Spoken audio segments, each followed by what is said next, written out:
Lucas, congratulations on the win, man. I guess for us fans, that was a fun one to watch. But for you, was that also kind of fun, kind of getting in those exchanges? You just seemed like you were a step ahead in a lot of the grappling. Absolutely, yeah, it was a lot of fun.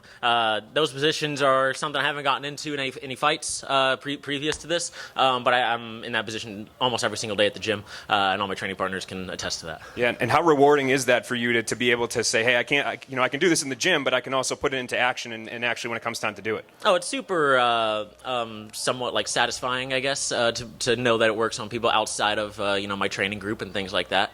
And he countered a lot of my movements very, very awkwardly. We got in very odd, like scrambly wrestling positions, and so it was fun to be able to explore that a little more outside of my wrestling room. Were you surprised that he was so willing, like, to try to grapple with you right off the bat like that? No, not necessarily.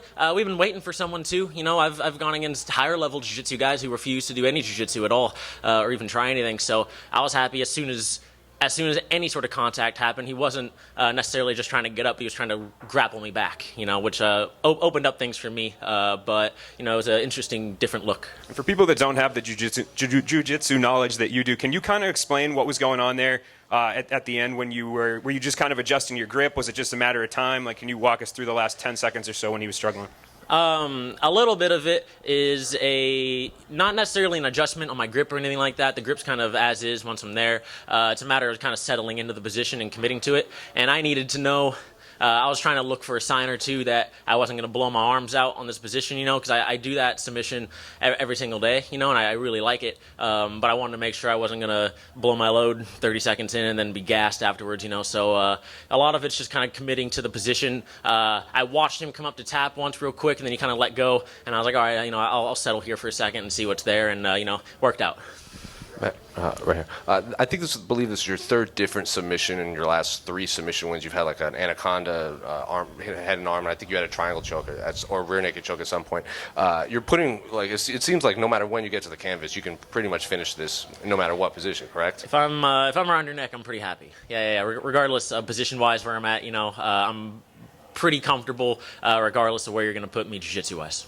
So going off of that, moving forward, you're going to get guys now, I assume, the more submissions you get, they're not going to be willing to maybe go to the ground like this. So now how prepared are you? Like, say he didn't want to go down. Like, could you keep this on the feet? I mean, I don't think anyone I've gone against, if I'm being totally honest, has wanted to go to the ground at all. They definitely weren't willing. He was really strong. He was definitely trying to wrestle me back, and he was doing the right things. I had to go back to the original takedown I was looking at and readjust. We closed the distance on each other a little faster than I think either of us planned on doing. We both kind of stepped in to throw. Both missed, and we were just like, we're hugging now, so we might as well start wrestling. And we kind of got in there on accident, and what happened. But yeah, I mean, I don't expect anyone after this to be willing to go to the ground anyways, unless there's someone of more of a jiu-jitsu background, someone a little more like the Ghazali's or something like that. Guys that are real jiu-jitsu guys. Outside of that, no one really wants to go to the ground, and I'm happy with that because I'll make it happen. So. You obviously got out of this fight relatively unscathed. You don't even seem like you kind of broke a sweat in there. When do you want to get back inside the cage? I give myself about a month. I give myself about a month to, still train, but, eat something off my diet, kind of chill for a little bit, do what I want to do, and then get myself back into a 3-month camp. So, probably very end of probably May, early June, something like in that kind of time range.